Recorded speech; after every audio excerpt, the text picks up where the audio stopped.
Hello and welcome to the Timeless Kindness Podcast. I'm Emma Prodan. Today we're here with Tina Guindi. She's going to tell us where she's from and her story. If you want to give yourself a quick introduction. Hi, my name is Tina Guindi. I'm from Egypt, born and raised, and then moved here when I was 18 years old. So you said you moved here when you were 18 years old from Egypt. What would you say is the biggest struggle from coming from Egypt than coming to America? I feel like those are two completely different cultures. They are. The one thing that actually made me feel not, I don't know how to say it, but to me it was a cultural shock. I'm a very social person, and then coming here, having no one was kind of weird. I didn't feel like I was home. And then our church, when I moved here, there was the different age groups. The first time I was there, I only met the older people and the young people. I didn't find my age, so it was kind of a shock for me. Right. I wanted to just leave. So did you move here with your family, or did you move here during college? When did you move? I moved here in 2011. I was by myself, and then I went back home, stayed there for I think 6 or 7 months, and then I moved to Dayton with my parents and my brother. Okay.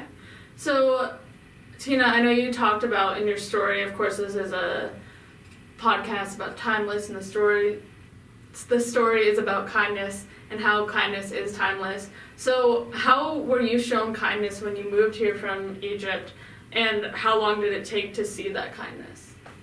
Well, when I moved here, as I was telling you, I met the older people, ages, you call it seniors here, and I met the young people, so I didn't have much time to sit with my age.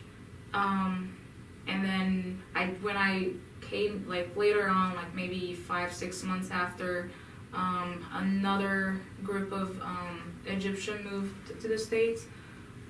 They were younger than me, but we got along a little bit. And then the congregation at our church is not too old and not too young, so it's the married couples basically. And that's where the people I would hang out with, because they're closer to my age. And that was maybe a year after I moved to the States.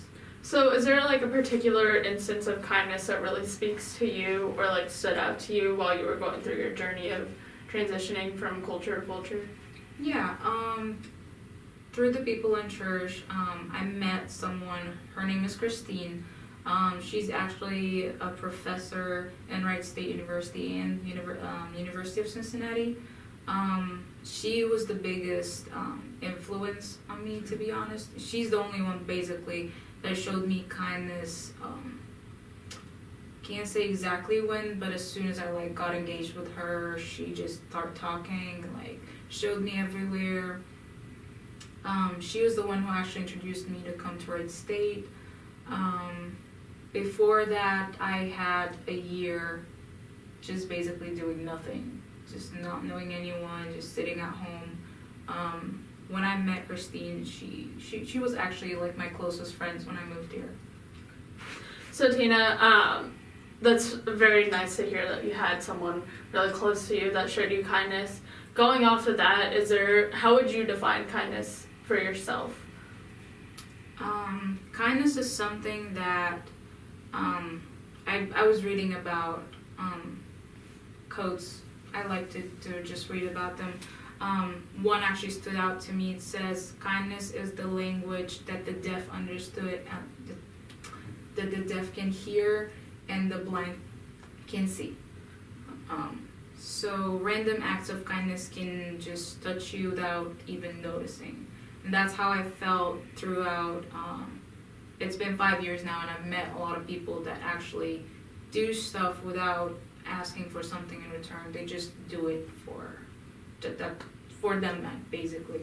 All right. I really like that definition of kindness, actually. And thank you, Tina, for sitting down with us and talking about your story today. If you want to read her full story, you can go to timelesskindness.com. It'll also be linked below for those of you that are watching on YouTube. You can also follow the rest of our stories on timelesskindness.com and at Daily Flips on Twitter. Thank you for watching.